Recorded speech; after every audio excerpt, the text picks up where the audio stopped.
31장 38절로 55절 말씀입니다. 우리에게 주신 두 가지 교훈을 나누도록 하겠습니다. 첫 번째는 심는 대로 거둔다는 교훈을 줍니다. 오늘 본문 7절에 보면 그대들의 아버지가 나를 속여 품삯을 10번이나 변경하였느니라. 이 야곱이 삼촌 라반으로부터 품삯을 10번이나 변경하는 속임을 당했습니다. 야곱이 10번이나 삼촌 라반으로부터 품삯을 변경당한 것은 야곱의 행위와 무관치 않습니다. 야곱은 그의 이름이 속이는 자, 약삭 빠른 자 이런 의미가 있는데요. 야곱은 아버지 이삭을 속이고 장자권을 빼앗아서 달아나게 되었죠. 그런데 야곱 자신도 삼촌 라반의 집에 가서 일을 할 때요 10번이나 속임을 당했습니다. 왜 그렇게 되었을까요? 바로 야곱이 속이는 삶을 살았기 때문이에요. 야곱의 그 마음 깊숙한 곳에 그런 꾀가 있었고 또 사람을 속이는 그런 마음이 있었는데 그 속이는 그것을 심었기 때문에 그대로 거두게 되었어요. 갈라디아서 6장 7절에 보면 스스로 속이지 말라. 하나님은 업신여김을 받지 아니하시나니 사람이 무엇으로 심든지 그대로 거두리라. 하나님은 업신여기지 않으신다고 말씀합니다. 다른 성경에 보니까 하나님은 조롱당하지 아니하신다. 무엇을 심든지 그대로 거두게 하신다는 것이죠. 하나님은 심는 대로 반드시 거두게 하십니다. 그런데 이 심는 대로 거두게 하시는 법이 세상 법이 아니에요. 하늘에 이치고 하나님의 법입니다. 그래서 이 땅 위에서도 우리가 무엇을 심든지 그대로 거두게 된다고 하는 것을 말씀을 하는 것이죠. 그래서 좋은 것을 심으면요 좋은 것이 나오게 돼 있고 또 악한 것을 심게 되면 악한 것을 거두게 되는 거예요. 그래서 우리는 삶 가운데서 늘 좋은 것, 선한 것을 심어야 됩니다. 우리 마음도 선하고 선한 삶을 살아가고 그것이 내게 복이 되는 것이죠. 내가 악을 뿌리고 그 악을 심게 되면은 거두는 게 선을 절대로 심을 수가 없어요. 하나님의 말씀은 그대로 심는 대로 이루어지는 것입니다. 그렇기 때문에 우리가 좋은 것을 심고 또 우리의 수고와 헌신을 심을 때 하나님이 그 수고에 또 헌신에 대해서 하나님이 아름답게 결실을 맺게 하시는 거예요. 우리 예수님을 보세요.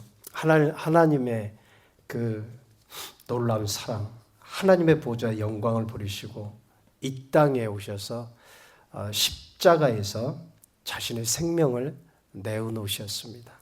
자기 목숨을 내놓으시고 십자가에서 심으셨어요. 그 결과로 거두었던 것은 인생들의 영원한 구원을 하나님이 구원하셨고 또 하늘과 땅에 있는 모든 것들이 복종하게 하셨어요.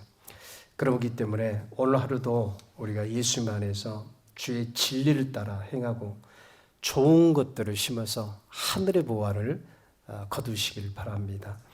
그런데 여기서 야곱의 20년의 세월을 추억해 보면요.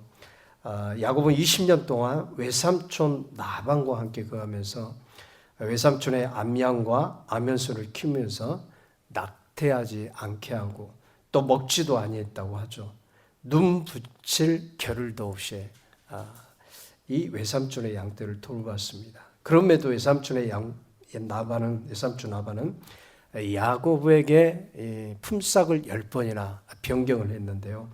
야곱에게는 큰 손해이죠. 왜냐하면 품삯을 받지 못했기 때문이에요.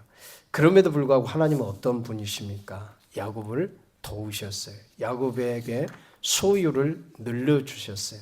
짐승과 또 종과 또 자녀들을 많게 하셨습니다. 이것은 하나님께서 야곱을 돌보시고 함께 해주셔서 그 삶을 축복해 주셨다고 하는 것을 말씀합니다. 오늘 본문 42절이 보면 42절이 야곱을 도우신 하나님을 말씀해 줍니다. 우리 아버지 하나님, 아브라함의 하나님, 곧 이삭이 경외하는 이가 나와 함께 계시지 아니하셨더라면 외삼촌께서 이제 나를 빈손으로 돌려보냈으리다마는 하나님이 내 고난과 내 손의 수고를 보시고 어젯밤에 외삼촌을 책망하셨느나이다. 삼촌 라반의 10번이나 품삯을 병개하는 과정에서도 야곱이 부를 이루고 소유가 늘어나 거부가 되어서 고향으로 돌아올 수 있는 은혜는 전적인 하나님의 돌보심과 축복하심과 은혜였다고 하는 것을 알게 돼요. 사랑하는 여러분, 하나님이 함께하는 사람은요, 어떤 삶 가운데에서도 하나님이 함께하심으로 그 삶에 부하고 늘어나는 축복이 있게 됩니다. 하나님이 함께하는 사람은 하나님이 축복하시는 삶을 살게 되는 것이에요. 여러분, 우리가 잘 아는 요셉도 보세요. 요셉이 보디발의 집에 들어갔을 때 그 보디발의 집이 복을 받았다, 이렇게 말씀하고 있는 겁니다. 그러니까 내가 복된 사람이 되는 것이 중요해요. 하나님과 교제가 풍성한 사람이 되는 것이 중요한 겁니다. 하나님이 인정하는 사람이 되는 것이 중요한 것이에요.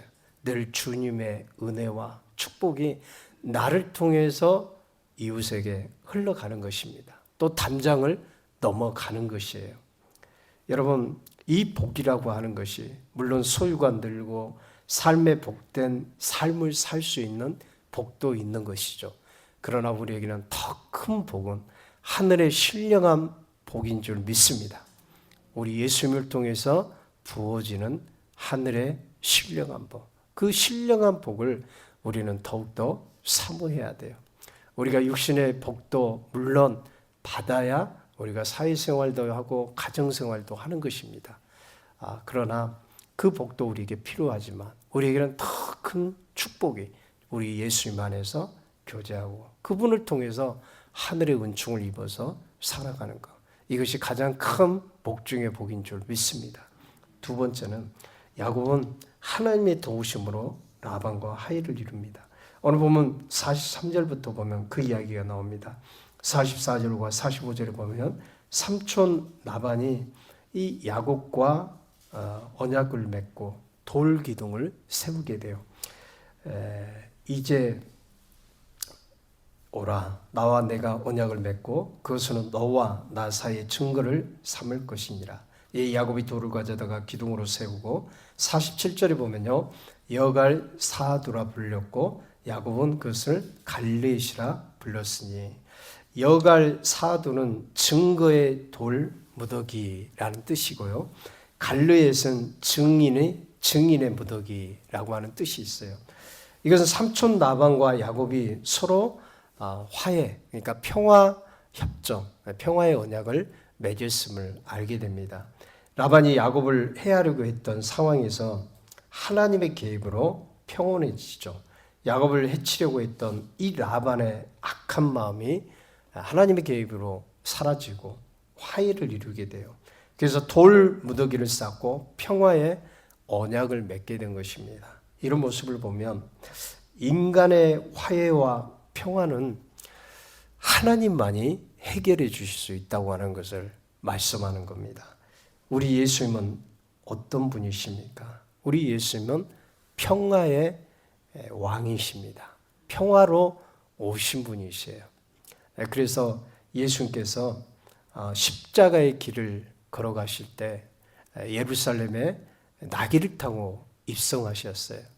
이 나귀가 상징하는 것, 여러분 군마라든가 이 말을 타고 입성하는 것은 평화하고는 거리가 멀죠. 그 힘의 권세로, 권력으로 오는 것이죠. 그러나 나귀는 겸손함을 의미하잖아요. 그 평화로서 주님께서 예루살렘의 평화의 왕, 평강의 왕으로 입성을 하신 것이에요. 그래서 우리 예수님은 이 땅에 분열된 땅, 그리고 전쟁과 고통이 있는 땅, 그리고 다툼과 싸움이 있는 땅, 그런 땅에 우리 주님은 평화의 왕으로 임하시는 거예요. 그래서 여러분, 예수님을 믿지 않다가 예수님을 믿게 되면 그 가정이 평안해지시는 것입니다. 우리 예수님을 믿고 의지함으로 그 가정 안에 평화의 왕이신 주님이 오시기 때문에 평강의 은혜가 있는 것이에요. 예수님을 믿게 되면 우리가 세상적으로 정말 분주하고 바쁘고 그리고 삶이 괴로운 사람도 주님이 내 안에 들어오시게 되면 내가 마음이 평안해져요. 하나님의 은혜로 평강을 얻게 돼요. 우리 주님이 평화의 왕, 평강의 왕, 그것을 말씀하는 겁니다. 평강이라고 하는 뜻도 여러분 샬롬이라고 하는 그런 의미가 있어요. 샬롬, 평화. 그래서 여러분 우리는 그 평화의 선물을 주신 우리 주님을 날마다 의지하고 또 그 주님과 동행하고 믿음으로 살아야 됩니다. 누가복음 2장 14절에 보면 나옵니다. 지극히 높은 곳에서는 하나님께 영광이요 땅에서는 기뻐하심을 입은 사람들 중에 평화로다. 평화의 왕으로 오신 주님을 모시고 매일마다 그분과 교제하며 또 친밀한 가운데 나아가야 내게 평안이 있고 기쁨이 있고 또 감사가 있는 것입니다. 야곱과 이 라반도 마찬가지였어요. 평화의 언약을 맺었는데 그 평화의 언약이 자신들의 힘으로 되었던 것이 아니고 하나님의 힘으로 되었다고 하는 것입니다. 여러분 그렇기 때문에 우리도 마찬가지입니다. 우리가 하루하루 살아가면서 우리가 복음의 사도, 이 사도 바울처럼 복음을 전하는 사람이 되어야 되지만 삶 속에서 우리가 화평케 하는 그 평화를 이루어가는 이삭과 같이 그런 사람이 되어야 되는 것입니다. 로마서 14장 19절에 보면 이러므로 우리가 화평의 일과 서로 덕을 세우는 일을 힘쓰나니 라고 말씀합니다.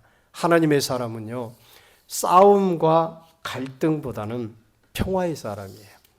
평안을 전해주는 사람이 돼야 되고 화평케 어디 가서나 갈등 유발자가 되는 것이 아니고 평안을 심어주는 그런 사람이 돼야 돼요. 그 사람이 주님을 잘 섬기고 주님과 동행하는 사람이 아니겠어요? 이런 놀라운 은혜가 오늘 삶 가운데서 이루어지게 주의 이름으로 축원드립니다.